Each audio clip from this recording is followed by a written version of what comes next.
Hi friends, మనం పంట పండించాలన్నా ఇల్లు కట్టాలన్నా ఖచ్చితంగా బోర్ అయితే అవసరం అన్నమాట. అయితే మనకు చాలామందికి ఏంటంటే బోర్ వేయటానికి కొంతమందికి, అందరికంటే లేను, కొంతమందికి కొద్దిగా అవగాహన అయితే ఉండదన్నమాట. నేను మొత్తంగా ఈ వీడియోలో పూర్తిగా అయితే ఎక్స్ప్లెయిన్ అయితే చేసినాను. ఈ వీడియో అయితే పూర్తిగా అయితే చూడండి. ఒక్కొక్క పాయింట్, బోర్ పాయింట్, అదేవిధంగా డ్రిల్లింగ్ చేసేటప్పుడు ఎంత అవుతుంది, అదేవిధంగా కేసింగ్ వేసేటప్పుడు ఎంత అవుతుంది, అదేవిధంగా బోర్ సామాన్ తీసుకునేటప్పుడు ఎంత అవుతుందో టోటల్గా ప్రతి ఒక్కది పాయింట్ టు పాయింట్ నేను ఎక్స్ప్లెయిన్ అయితే చేశాను. మీరు దయచేసి వీడియో అయితే పూర్తిగా చూడండి. మీరు వీడియో పూర్తిగా చూస్తేనే అర్థమవుతుంది. స్కిప్ చేసుకుంటూ చూసారనుకోండి మీకు ఎలాంటి ఏ విషయం అర్థం కాదనమాట. దయచేసి నిదానంగా 1-2 సార్లు అయితే మీరు వీడియోను పూర్తిగా చూసేందుకైతే ప్రయత్నం అయితే చేయండి. ఇప్పుడు మనం వీడియో అయితే స్టార్ట్ చేద్దాము. ఇప్పుడు కొత్త బోరు వేయడానికి అయితే ఎంత ఖర్చు అవుతుందో ఒక లిస్ట్ అయితే తయారు చేసిన అనమాట. ఈ లిస్ట్ ప్రకారం అయితే మీ ఏరియా బట్టి అయితే కొద్దిగా అయితే రేట్ అయితే మారుతుంటుంది అనమాట. బట్ మనం ఏంటంటే ఫస్ట్ మనం కొత్త బోరు వేయడానికి అయితే ఎంత ఖర్చు అవుతుందో ఇప్పుడు నేను చెప్తాను అనమాట. ఫస్ట్ ఏంటంటే మనం కొత్త బోరు వేయడానికి ఫస్ట్ మనం చేయించుకోవాల్సింది ఏంటంటే ఫస్ట్ బోరు పాయింట్ అనమాట. అంటే బోరు పాయింట్ అనేది ఇప్పుడు కొంతమంది బోర్ పాయింట్ చెక్ చేస్తుంటారు కదా, కొబ్బరికాయ పట్టుకొని, లేకుంటే కొంతమంది పుల్లలు పట్టుకొని ఈ విధంగా మన పొలాల్లో తిరుగుతుంటారు కదా. అలా తిరిగి బోర్ పాయింట్ ఎక్కడుందో చూపిస్తారు, అదొకటి. మళ్ళీ ఇంకోటి ఏంటంటే బోర్ పాయింట్లో కూడా ఇంకొక రకం కూడా ఉంది అనమాట. నేను అది పూర్తిగా చెప్తాను, మీరు వీడియో పూర్తిగా చూస్తానికైతే ప్రయత్నం అయితే చేయండి. ఇది ముఖ్యమైన వీడియో అనమాట. సెకండ్ది ఏంటంటే బోరు డ్రిల్ అనమాట. అంటే మీరు బోరు డ్రిల్ని బట్టి కూడా రేట్ అయితే మారుతుంటుంది, దాని గురించి కూడా చెప్తాను. థర్డ్ ఏంటంటే మోటార్ సామాగ్రి. అంటే మీరు బోర్ పాయింట్ అయిపోయింది, బోర్ డ్రిల్ అయిపోయింది, మోటార్ సామాగ్రి ఏవేవి కావాలో కూడా నేను ఈ వీడియోలో అయితే ఎక్స్ప్లెయిన్ అయితే చేస్తాను. ఇప్పుడైతే పూర్తిగా అయితే చూస్తానికి ప్రయత్నం చేయండి. ఇప్పుడు సెకండ్ ఏంటంటే మనము బోర్ పాయింట్, ఫస్ట్ ఏంది బోర్ పాయింట్ చెప్పుకున్నాం కదా. సెకండ్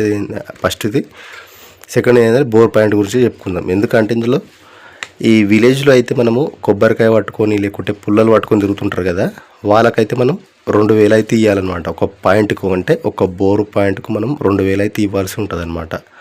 అదేవిధంగా అది కూడా ఏరియాని బట్టి మారుతుంటుంది అనమాట, మీరు గుర్తుంచుకోండి. అదేవిధంగా మాకు ఈ బోర్ పాయింట్ చూసేటోళ్ళు కూడా ఉంటారు, ఈ జియోలాజికల్ ఉంటారు కదా, జియోలాజికల్ సర్వే వాళ్ళు కూడా చెక్ చేస్తారు. వాళ్ళు 5000 అయితే తీసుకుంటారు. బట్ నేనైతే ఈ రెండుటినైతే నమ్మను. మన అదృష్టం అనుకొని బోర్ అయితే వేయాల్సి ఉంటుంది అనమాట. నేనైతే ఈ రెండుటిని నమ్మను అనమాట. ఈ పాయింట్ అయితే అస్సలు నమ్మను. ఎందుకంటే అది ఒక్కొక్కళ్ళు మైండ్ పైన డిపెండ్ అయి ఉంటారు అనమాట. ఒక్కొక్క నిర్ణయం, ఒక్కొక్క మనసు అనేది ఒక్కొక్క విధంగా ఉంటుంది. కాబట్టి నేనైతే రెండుటినైతే నేనైతే నమ్మను. బట్ మన అదృష్టం అని నేను ఒకటే నమ్ముతా. థర్డ్ది ఏంటంటే మీరు ఇక్కడ బోరు డ్రిల్లింగ్ అనమాట. అంటే మనం అంతా ఫస్ట్ మనం బోర్ పాయింట్ వేయించుకున్నాం, తర్వాత మనం బోర్ డ్రిల్ చేస్తాం. ఈ బోరు డ్రిల్ చేసేటప్పుడు ఏ విధంగా చేస్తారు, చాలామందికి మీరు అందరూ అనుకుంటారు బోర్ మోటార్ వస్తుంది, బోర్ వేస్తుంది, పోతుంది అనుకుంటారు. బట్ ఇక్కడ చాలామందికి చాలామంది కూడా తెలియదు అనమాట ఇక్కడ. ఎందుకంటే అవగాహన అనేది ఉండాలన్నమాట. ఇప్పుడు మనం ఎప్పటికి బోర్ అయితే వేయించుకోము కదా, మనం ఇల్లు కట్టేటప్పుడు లేకుంటే పంట పొలాలకు వాటర్ సప్లై చేసేటప్పుడు మాత్రమే మనం ఒక్కసారి బోర్ వేయించుకుంటాం. బట్ ఎప్పటికీ వేయించుకోం కదా, అందుకోసమే చాలామందికి అయితే ఐడియా అయితే ఉండదు. మీరు ఇక్కడ చూడవచ్చు 0 నుంచి 300 అడుగుల వరకు అయితే మనకు ఒక్కొక్క రేట్ అయితే ఉంటుంది అనమాట. ఇక్కడ మనం 3 రకాల రేట్లు అయితే ఇచ్చామన్నమాట. మీరు ఇక్కడ చూడవచ్చు 0 నుంచి 300 అడుగులు, అంటే ఒక్క అడుగు నుంచి 300 అడుగులు, 300 అడుగుల నుంచి 400 అడుగులు, 400 అడుగుల నుంచి 500 అడుగులు. అయితే ఇక్కడ 1 నుంచి 300 అడుగులకైతే ప్రజెంట్ అంటే 2025 లెక్కల ప్రకారం అయితే 95 రూపాయలు అయితే తీసుకుంటారు అనమాట ఒక అడుగుకి. అయితే మనకు ఇక్కడ నేను చెప్పిన కదా సెకండ్ది 300 నుంచి 400 అడుగులు, అంటే 300 అడుగులు దాటి నుంచి 400 అడుగులకైతే రేట్ అయితే పెరిగిపోతుంది అనమాట. అయితే కొంతమంది 15 రూపాయలు తీసుకుంటారు, కొంతమంది 20 రూపాయలు. అంటే ప్రజెంట్ నార్మల్గా ఒక అడుగు నుంచి 300 అడుగు 95 రూపాయలు కదా. ఈ 95 రూపాయలకు కొంతమంది 15 రూపాయలు ఎక్కువ యాడ్ చేసుకుంటారు, కొంతమంది 25 రూపాయలు అయితే ఎక్కువ యాడ్ చేసుకుంటారు అనమాట. బట్ ఇంకోటి ఏంటంటే 400 నుంచి 500 అడుగులు, 400 నుంచి 500 అడుగులకైతే కొంతమంది ఏమో 20 తీసుకుంటారు, కొంతమంది 15 రూపాయలు తీసుకుంటారు, కొంతమంది 25 రూపాయలు కూడా తీసుకుంటారు. అది ఏరియాని బట్టి మారుతుంటుంది అనమాట. అది మీరు గుర్తుంచుకోవాల్సింది మెయిన్. ఇంకోసారి చెప్తున్నాను, 0 నుంచి 300 అడుగులకు 95 రూపాయలు. ప్రజెంట్ నేను 2005 ప్రకారంగా చెప్తున్నాను. అయితే 300 అడుగుల నుంచి 400 అడుగులకు, అంటే 300 అడుగుల నుంచి 400 అడుగులకు అయితే కొంతమంది 15 రూపాయలు తీసుకుంటారు, కొంతమంది 20 రూపాయలు తీసుకుంటారు. అదేవిధంగా 400 నుంచి 500 అడుగులకు కొంతమంది 20 తీసుకుంటారు, కొంతమంది 25 రూపాయలు కూడా తీసుకుంటారు అనమాట. ఇది మెయిన్ అనమాట. ఇది చాలామందికి ఐడియా ఉండదు అనమాట. ఇది చాలామందికి, ఎందుకంటే కొంతమంది మొత్తం బోర్ వేసినాక వాళ్ళకు ఒక లెక్కలు చేస్తారు కదా, లెక్కలు చేసేటప్పుడు చెప్తారనమాట, అరే ఈ విధంగా ఉంటుంది, 300 అడుగులు దాటిన తర్వాత 400 అడుగులకు ఇంత రేటు ఉంటుంది, 400 నుంచి 500లకు ఇంత రేటు ఉంటుంది అని మీరు కూర్చొని లెక్కలు చేసుకుంటారు కదా, బోర్ లెక్కలు పైసలు ఇచ్చేటప్పుడు. అప్పుడు మీకు తెలుస్తుంది అనమాట. అప్పటి వరకు మీకు తెలియదు అనమాట. అది గుర్తుంచుకోండి మెయిన్, ఎందుకంటే ఇది మెయిన్ అనమాట. ఇది బోర్ డ్రిల్లింగ్ చేసేటప్పుడు. సరే, మొత్తము ఇది బోర్ డ్రిల్లింగ్. అయితే మనము కేసింగ్ వేయించుకునేటప్పుడు మీరు ఇక్కడ చూసుకోవచ్చు, 7 ఇంచెస్ 7 అంగుళాలు ఉంటుంది, 12 అంగుళాలు ఉంటుంది అనమాట. 7 అంగుళాలు 12 అంగుళాలు అంటే మీకు అచ్చమైన తిరుగులు చెప్తున్నాను. అంగుళాలలో 7 అంగుళాలు 12 అంగుళాలు ఉంటుంది. అయితే మీరు ఇక్కడ చూసుకోవచ్చు, 7 అంగుళాలు ఉంది కదా, అందులో 6 kgకి సంబంధించి అయితే 300 రూపాయలు ఉంటుంది, 8 kgలకు సంబంధించి 350 రూపాయలు అయితే ఉంటుంది అనమాట. అదే 12 అంగుళాల కేసింగ్ కనుక మీరు వేయించారనుకోండి, 12 అంగుళాల కేసింగ్ ఉంటుంది కదా, అదైతే 8 kgలకు 700 రూపాయలు. అంటే ఇక్కడ అంగుళాలు పెరుగుతుంది కాబట్టి మీకు రేటు కూడా పెరుగుతుంది అనమాట. ఈ విధంగా అయితే ఉంటుంది కేసింగ్. ఇంకోటి మీరు చూడవచ్చు, మీరు ఏ కేసింగ్ పెరిగే కొద్దీ రేటు కూడా పెరుగుతుంది అనమాట. అది కూడా మీరు గుర్తుంచుకోవాల్సిందనమాట. ఇక్కడ మన బోర్ డ్రిల్లింగ్కి సంబంధించి ఎన్ని ఫీట్లు అయితే వేపిస్తున్నామో అది, ఇక్కడ కేసింగ్ అనమాట. రెండవది కేసింగ్ పెరిగే కొద్దీ కూడా రేట్ అనేది పెరిగిపోతుంది అనమాట.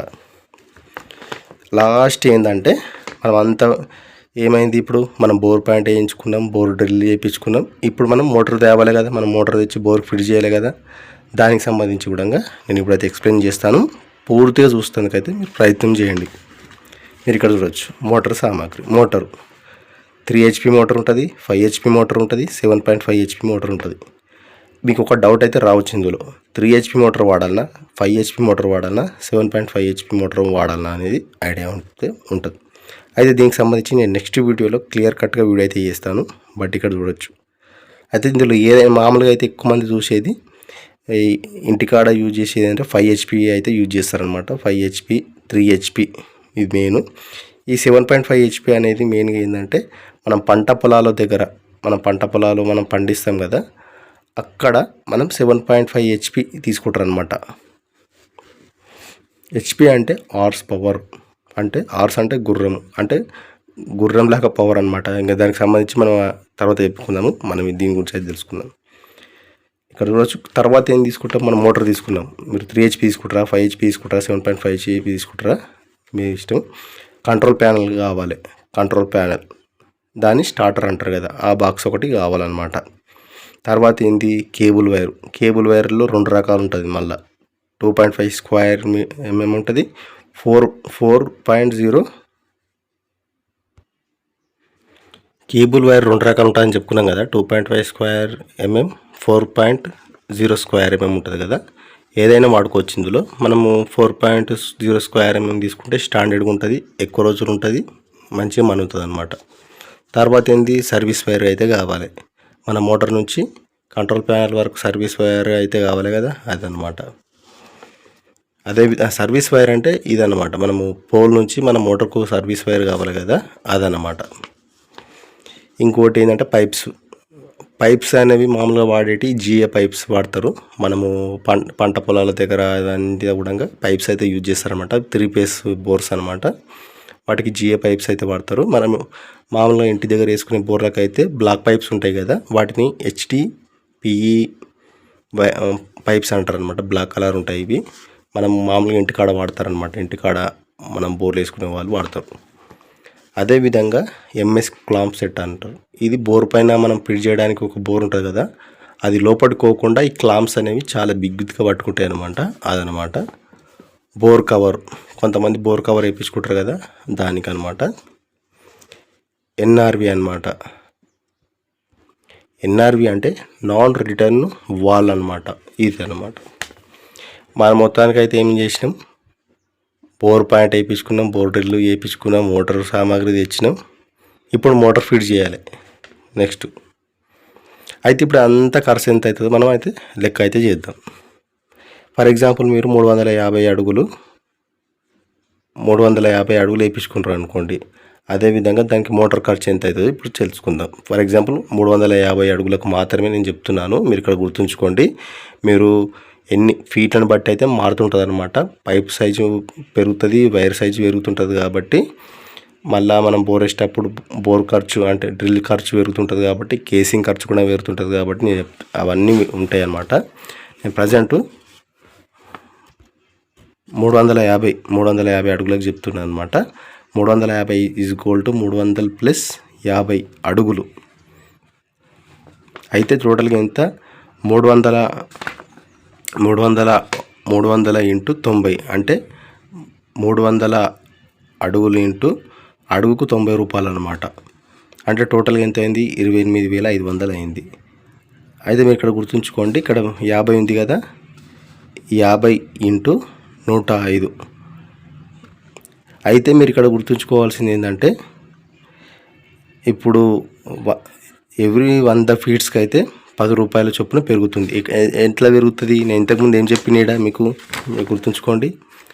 0 నుంచి 300 అడుగులకు 95 రూపాయలు, 300 నుంచి 400లకు 10 రూపాయలు, కొంతమంది 15 రూపాయలు తీసుకుంటారు అని చెప్పినా కదా. ఇక్కడ ఫీట్ పెరిగిన కొద్దీ ఇక్కడ పెరుగుతుంది అనమాట. మీరు ఇక్కడ చూడొచ్చు, ఇక్కడ 50 ఉంది కదా, అంటే 300 దాటిపోయింది కదా. 350 ఇంటూ 105 అంటే 50 ఇంటూ 105 అంటే 105 అనేది ఫీట్కి అనమాట. అంటే టోటల్గా 5,250 రూపాయలు అయితే అయిందనమాట. మేము ఇక్కడ చూడొచ్చు, బ్రాకెట్లో కూడా రాసిన ఎవ్రీ 100 ఫీట్స్కి 10 రూపాయలు పెరుగుతుందని రాసిన కదా ఇక్కడ. అయితే టోటల్గా 33,750 రూపాయలు డ్రిల్లింగ్ చేయడానికి మాత్రమే అయ్యింది.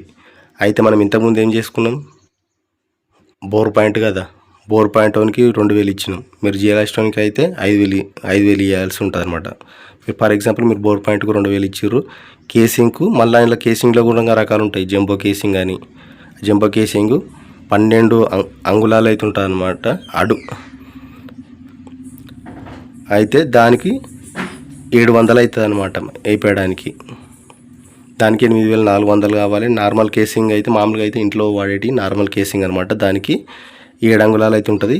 8 కేజీలకు ఇంచుమించు 350 అంటే ఇంచుమించు 1,400 రూపాయలు అయితే అవుతాయి అనమాట. టోటల్గా 22,400 రూపాయలు అయితే అవుతాయి అనమాట. మోటార్ సామాను టోటల్గా ఎంత, 94,000. అవన్నీ కలుపుకొని మనం బిల్లింగ్ అంతా కలుపుకొని మీరు ఇక్కడ చూడవచ్చు, డ్రిల్లింగ్ అంతా కలుపుకొని మోటార్ సామాన్కు 94,000 అవుతాయి. మీ motor point bore point plus casing అవంతా కూడా 58,000, ఒక 150 అవుతుంది. టోటల్గా మోటార్ సామాను, అదేవిధంగా మోటార్ పాయింట్, మోటార్ డ్రిల్లింగ్ అంతా, కేసింగ్ అంతా కలుపుకొని 58,000, ఒక 150, టోటల్గా 1,52,150 రూపాయలు అవుతుంది అనమాట. నేను చెప్పింది కేవలం 350 అడుగుల ఫీట్లకు మాత్రమే చెప్పాను అనమాట. 1,52,150. ఇది ఏరియాని బట్టి అయితే మారుతుంది అనమాట. ప్రజెంట్ మీరు చేయించుకోవాలంటే ఇంచుమించు 2 లక్షల వరకు అయితే కావాలన్నమాట. ఇది ఫ్రెండ్స్.